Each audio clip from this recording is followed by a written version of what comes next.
decía que los derechos humanos no serían o no estarían concebidos desde mi punto de vista como un modelo, pero sí como algo muy importante que es un enfoque. O sea, necesitamos el enfoque de derechos humanos para toda cuestión donde esté implicada la discapacidad.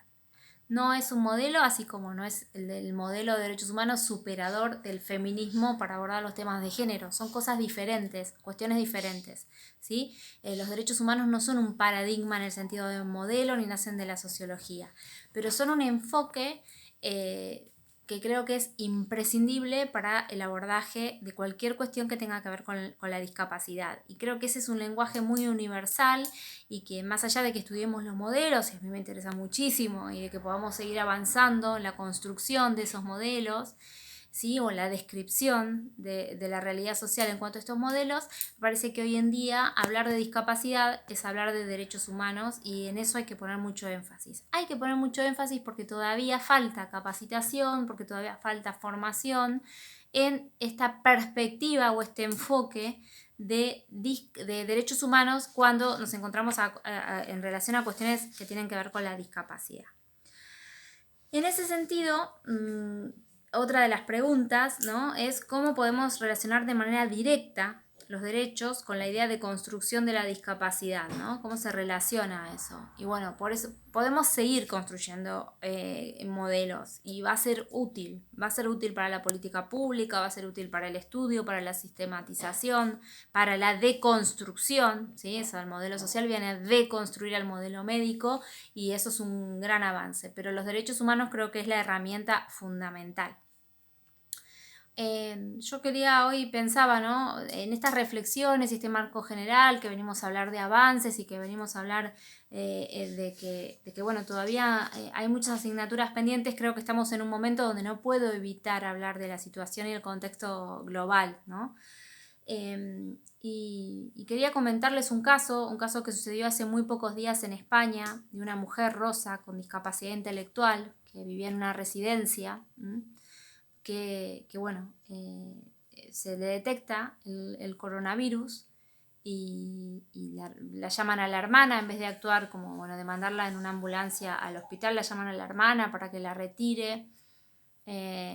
Bueno, con muchas aristas tiene el caso, ¿no? Pero una de las que quería comentar con ustedes es que el médico sanitarista le dice a la hermana de Rosa, ¿sí?, que Rosa no iba a poder ser, si lo necesitaba, no iba a poder ser ingresada a la UCI, a la unidad de cuidados intensivos del hospital, en razón de su discapacidad.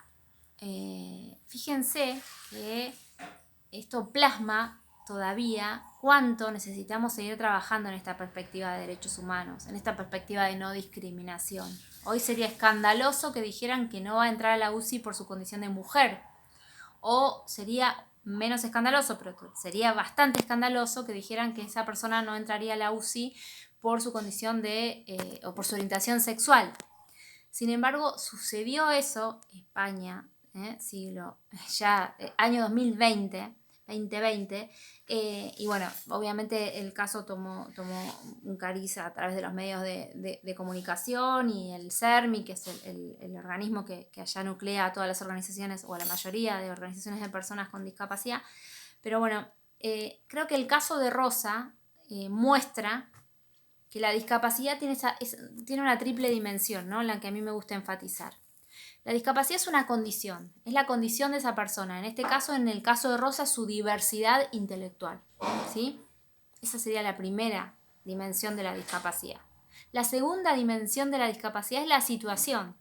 Es la situación que es el resultado de la interacción entre la condición, la discapacidad intelectual, la diversidad intelectual de Rosa y las barreras sociales. En este caso, la barrera es actitudinal, ¿no? Decir, bueno, esta persona, esta vida, ¿sí?, y acá vemos los modelos, no tiene igual valor que otra, porque tiene una diversidad intelectual. Y la tercera dimensión, hablamos de la condición, hablamos de la situación de discapacidad, y la tercera es la posición de discapacidad, ¿sí?, donde hay personas que están en una posición, digamos, por encima de otras, ¿sí? Y la posición de la discapacidad es realmente una de las que están más infravaloradas, una de las condiciones más infravaloradas, ¿no?, en el mundo actual. creo que este caso nos refleja cómo, si obviamente no creo que a partir de ahora y de protocolos y demás que se están llevando adelante, no creo que sea el caso de que si Rosa necesita, esperemos, ¿no? Ingresar a terapia intensiva no suceda. Pero fíjense cómo desde estos prejuicios, estereotipos y desde esta concepción ética, ¿sí? Que podría estar demostrando, y acá por eso lo quería relacionar también con si estos modelos pueden seguir vigentes, ni siquiera acá estamos hablando de un modelo médico, acá estamos hablando de un modelo de presidencia, donde se decide que esa vida, ¿sí? Vale menos que la del resto y esta es la solución que se adopta, ¿no? Me parece que plasma e ilustra un modelo de presidencia.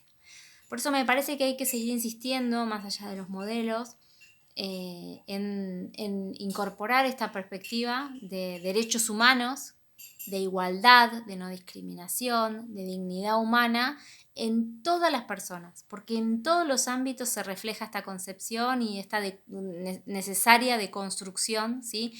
Que debe realizarse. Y en ese sentido, ya lo último que les digo, y que me parece que es linda para trabajar, el Comité de Naciones Unidas, que es el órgano que está encargado de velar porque la convención se cumpla, hace observaciones generales, o sea, toma un tema y los desarrolla. Tomó hace un tiempito el tema de la igualdad. ¿Qué significa la igualdad para las personas con discapacidad? Y el concepto de igualdad que desarrolla esa observación general, que es la número 6, habla de una igualdad que se llama igualdad inclusiva, ¿sí? Que tiene 4 características. Quiero dejarles con esta reflexión para que a partir de acá trabajen ustedes, trabajen en su futura profesión, trabajen en el día a día y la apliquen en la medida de lo posible. La igualdad inclusiva trasciende lo que es una igualdad formal, que no mira la diferencia, pero va más allá incluso de lo que se llama la igualdad de oportunidades, para decir que la igualdad, cuando hablamos de personas con discapacidad, y desde este concepto de igualdad inclusiva, debe tener 4 dimensiones. La primera es una dimensión redistributiva. La necesidad en esta crisis en Argentina se ve de redistribuir recursos, ¿no? En razón de discapacidad. Se me terminan los segundos, voy muy rápido. Luego una dimensión de reconocimiento. Esto de que la discapacidad es parte y condición, ¿sí? De la vida misma. Reconocer al otro en su diversidad. Luego una dimensión participativa, la participación siempre necesaria de las personas con discapacidad, y luego una dimensión de ajustes. Les dejo la inquietud de lo que son los ajustes y la necesidad de adoptar ajustes, por ejemplo, el caso Naranjo, justamente que tiene mucho que ver con lo que ustedes trabajan. Les mando un abrazo enorme y si quieren seguimos esta conversación, que espero que no sea un monólogo.